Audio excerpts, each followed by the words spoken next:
Halo teman-teman Direktori, ketemu lagi sama aku.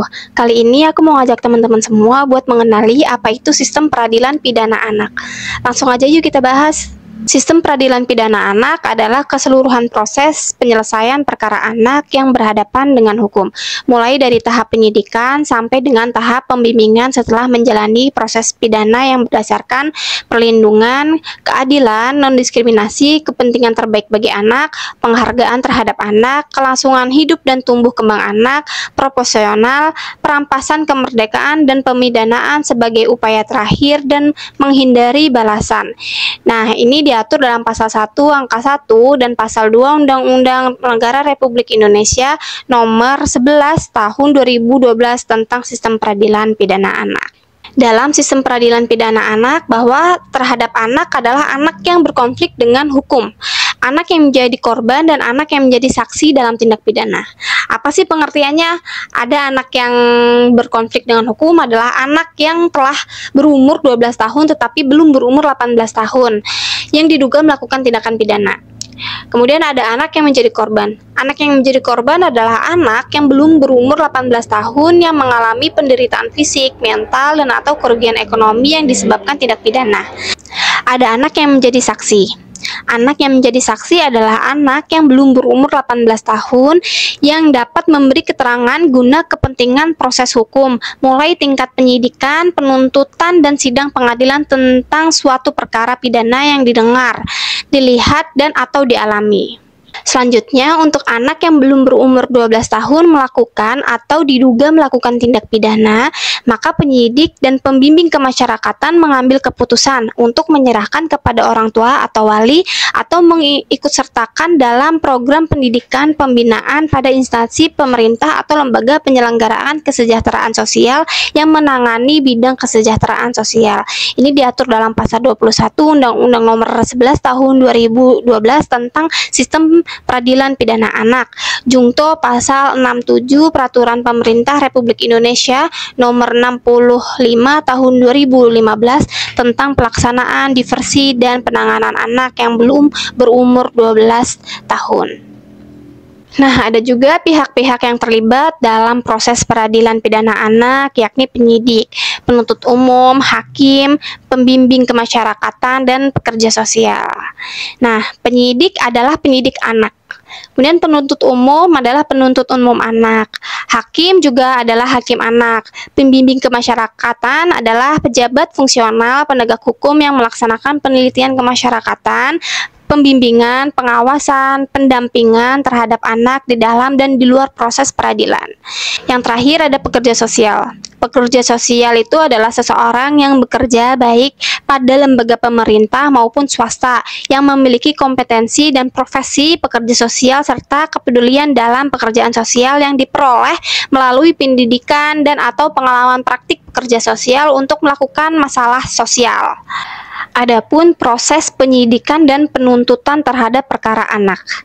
Penyidikan dilakukan oleh penyidik yang ditetapkan berdasarkan keputusan Kepala Kepolisian atau pejabat lain yang ditunjuk oleh Kepala Kepolisian RI. Sedangkan penuntutan dilakukan oleh penuntut umum yang ditetapkan berdasarkan keputusan Jaksa Agung atau pejabat lain yang ditunjuk oleh Jaksa Agung. Dalam melakukan penyelidikan terhadap perkara anak, penyidik wajib meminta pertimbangan atau saran-saran dari pembimbing kemasyarakatan setelah tindak pidana dilaporkan atau didugakan.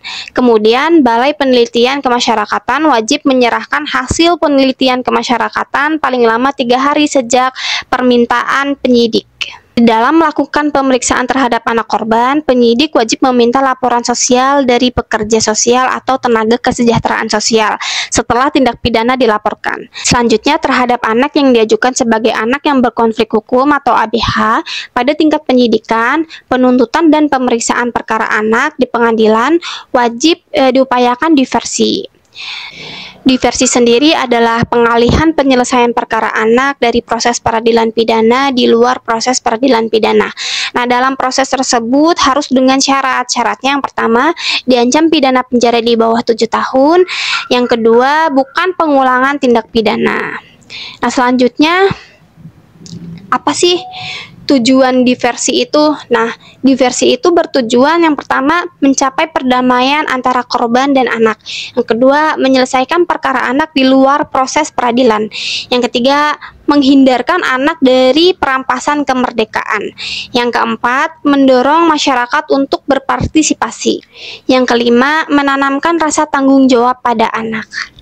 Dalam proses diversi itu sendiri tentunya ada pihak yang dilibatkan, yakni anak, orang tua, korban, dan atau orang tua atau wali, pembimbing kemasyarakatan, dan pekerja sosial yang profesional berdasarkan pendekatan keadilan restoratif justice yang mengandung arti bahwa penyelesaian perkara tindak pidana yang melibatkan pelaku, korban, dan pihak-pihak lain untuk bersama-sama mencari penyelesaian yang adil dengan menekankan pemulihan kembali pada keadaan semula. Dari hasil kesepakatan diversi itu ada perdamaian yang berupa ganti kerugian, penyerahan kembali kepada orang tua atau wali, keikutsertaan dalam pendidikan atau pelatihan di lembaga pendidikan atau LPKS, pelayanan masyarakat. Dalam hal kesepakatan tercapai, maka setiap pejabat yang bertanggung jawab dalam pelaksanaan diversi untuk diterbitkan penghentian penyidikan, penghentian penuntutan, penghentian pemeriksaan perkara, dan bila mana tercapai, maka proses pemeriksaan dilanjutkan. Selanjutnya, dalam hal tidak terjadi kesepakatan dalam waktu yang ditentukan, maka pembimbing kemasyarakatan segera melaporkan kepada pejabat untuk menindaklanjuti proses pemeriksaan. Nah, sekarang kita masuk ke proses pemeriksaan anak. Di dalam proses pemeriksaan anak ini, penyidik, penuntut umum, pembimbing kemasyarakatan, dan pemberi bantuan hukum dan atau petugas yang lainnya tidak boleh memakai toga atau atribut kedinasan. Peraturan ini diatur dalam pasal 22 Undang-Undang Nomor 11 Tahun 2012 tentang Sistem Peradilan Pidana Anak. Kemudian dalam tiap tingkatan pemeriksaan anak wajib diberikan bantuan hukum dan didampingi oleh pembimbing kemasyarakatan atau pendamping dengan ketentuan yang berlaku. Nah, bahwa terkait penahanan terhadap anak ini diatur dalam pasal 32 Undang-Undang Nomor 11 Tahun 2012 tentang Sistem Peradilan Pidana Anak. Adalah penahanan terhadap anak tidak boleh dilakukan dalam hal memperoleh jaminan dari orang tua atau lembaga bahwa anak tidak melarikan diri, menghilangkan barang bukti atau merusak barang bukti atau tidak akan mengulangi tindak pidana. Yang kedua, penahanan dapat dilakukan dengan syarat. Yang pertama, umur anak 14 tahun. Yang kedua, diduga melakukan tindak pidana dengan ancaman pidana penjara selama 7 tahun atau lebih. Penahanan terhadap anak tentunya berbeda-beda dengan terdakwa dewasa dan terhadap penahanan anak yang berkonflik hukum. Yakni yang pertama, penahanan oleh penyidik paling lama 7 hari dan dapat diperpanjang oleh penuntut umum selama 8 hari. Sedangkan terhadap anak dewasa itu 20 hari dengan perpanjangan 40 hari. Yang kedua, penahanan oleh penuntut umum paling lama 5 hari. Kemudian dapat diperpanjang oleh hakim selama 5 hari.